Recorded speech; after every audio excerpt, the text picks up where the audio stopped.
তো হ্যালো বন্ধুরা, welcome back to my channel. This is Sumita বিশ্বাস। আজকে চলে আসলো নতুন আর একটা রেসিপি নিয়ে। আর আজকে এখন রান্না হচ্ছে চিকেন। তো আমি ভালো করে পেঁয়াজটা কষিয়ে নিচ্ছি। আর দেখতে পাচ্ছ বড় একটা কড়াই, আর 6 কিলো মাংস রান্না করা হবে এই কড়াইতে। তার ওইদিকে আমি নাড়াচাড়া করে এইদিকে আবার আসলাম।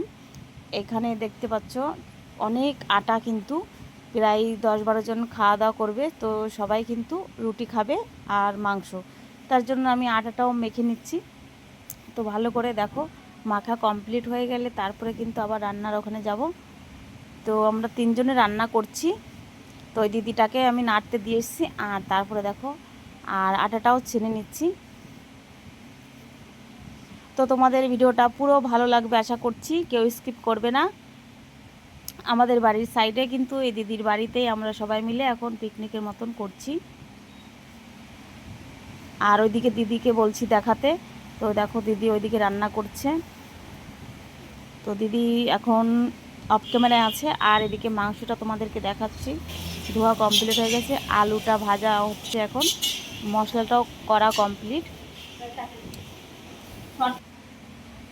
তো তারপরে দেখো তেলের ওপর দিয়ে দেওয়া হয়েছে জিরে, তেজপাতা আর শুকনো লঙ্কা দেওয়া হবে।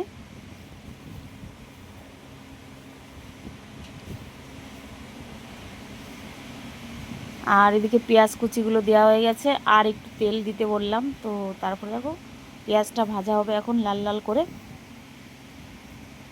তো সবাই মিলে রান্না করেছিলাম, খুব মজা হচ্ছিল।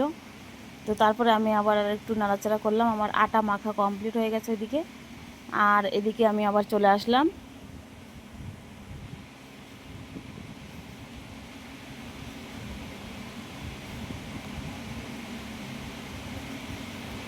আর বৃষ্টিও হয়েছিল, খুব ঠান্ডা ছিল ওয়েদারটা, আর খুব সুন্দর কিন্তু একটা সেন্ট বেরোচ্ছিল। আর এদিকে দেখো আটা আবার একটু চলে আসলাম, পরে আবার একটু মাখিয়ে নিলাম, দেখলাম ঠিকঠাক আছে। তো তারপরে ওইদিকে আবার আসলাম যে কষাটা ঠিকঠাক হচ্ছে কিনা দেখি মশলা। তো তারপরে দেখো মশলাটা আবার কষিয়ে নিচ্ছি।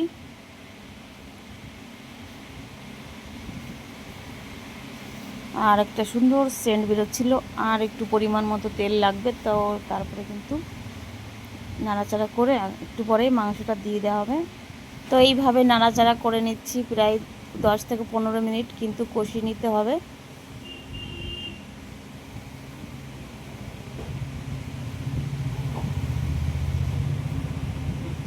আর দেখো অনেকটা ভাজা প্রায় শেষের দিকে, তারপরে টমেটো কুচি দিয়ে দেওয়া হলো।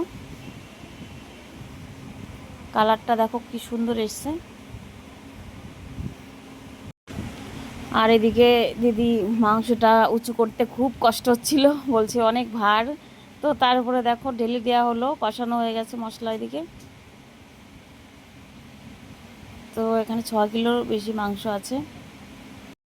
পরিমাণ মতো লবণ দেওয়া হলো, এরপরে আরেকটু হলুদ দেওয়া হবে। ভালো করে নেড়ে চেড়ে নিতে হবে, প্রত্যেকের গায়ে যাতে মশলাটা ঢুকে যায়।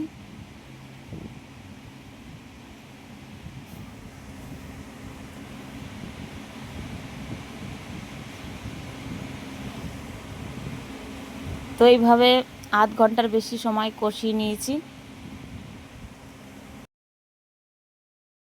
তো অনেকটা কষা শেষের দিকে, দেখো দেখতে কি সুন্দর লাগছে। তো 10 মিনিটের জন্য আবার ঢেকে দিয়েছি।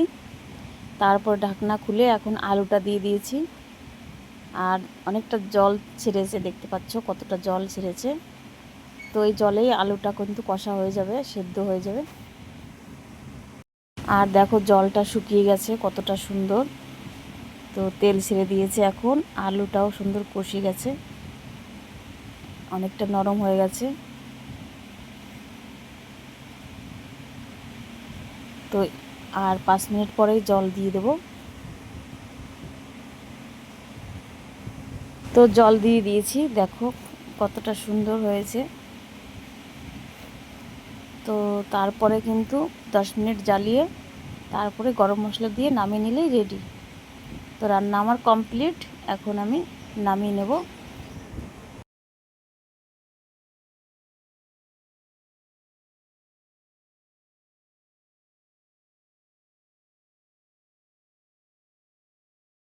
আর ভিডিওটা ভালো লাগলে অবশ্যই লাইক কমেন্ট শেয়ার, আর আমার চ্যানেলে নতুন হয়ে থাকলে সাবস্ক্রাইব করতে ভুলো না। আবার দেখা হবে নতুন কোনো ভিডিও নিয়ে। আর তারপরে কিন্তু রুটি বানানো হবে, তো সেটাও তোমাদের সঙ্গে শেয়ার করব।